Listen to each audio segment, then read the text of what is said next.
Being a single parent to two little boys is quite interesting and busy. My son's name is Xavier, and he is almost 3 years old. Liam is Xavier's older brother. He is a lot of help with Xavier. He likes to try to hold his hand when he's going places and guide him if he has trouble seeing.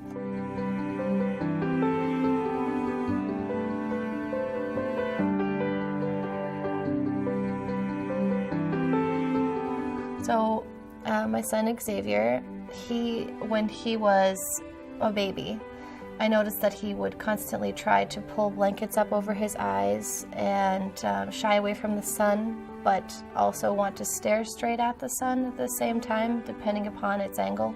I decided to take him to the ophthalmologist to see if he could get his eyes looked at, and he was diagnosed with a congenital nystagmus, which is just, a shaking of the eye that happens, when you're a child and usually will go away by the time you're 5, maybe even before then.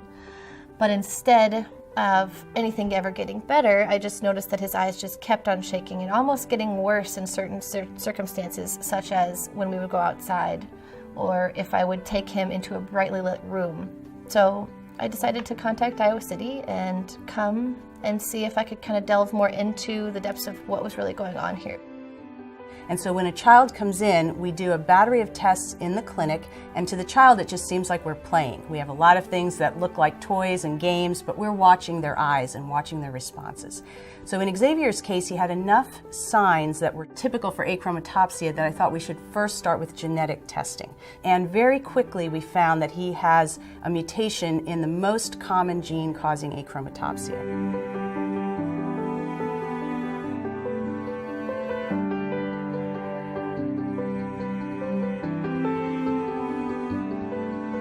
When I first met Dr. Drack, she was fantastic. She was, determined, to find out what in the world was going on with Xavier. Xavier has a need for glasses, but the special thing about his glasses are the tint in his glasses. So we have filters that we can try with the child looking at different targets like toys and things that they're interested in, and we can really tell which wavelengths of light are best for them. There is the ability for some achromats or people with achromatopsia to have some color vision, but it's very doubtful in his case, and it also depends upon which gene is affected. And the exciting thing for achromatopsia is that we think that we see an improvement with gene therapy or gene replacement therapy. And right now we have a human clinical trial for another type of pediatric genetic eye disorder, Leber's congenital amaurosis, where we can replace the gene in a clinical trial and hopefully improve kids' vision. So that's going on now at the University of Iowa. So we're hopeful that in the future, achromatopsia and others of these genetic pediatric retinal disorders will be treatable by gene therapy or by other means.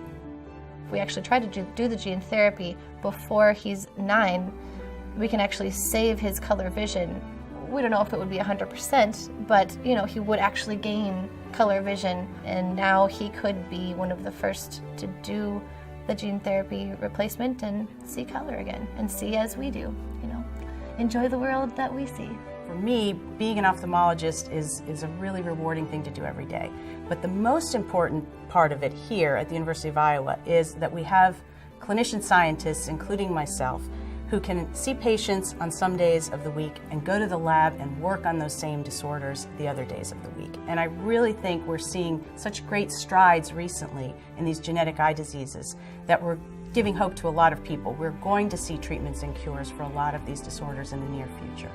To work with the University of Iowa Children's Hospital and understand, the genetics behind his condition and see cures coming forth, because this is the time that everything is happening. It's the brink of a revolution, if you will, when it comes to the genetics fields. I feel like Xavier's future is going to be really bright.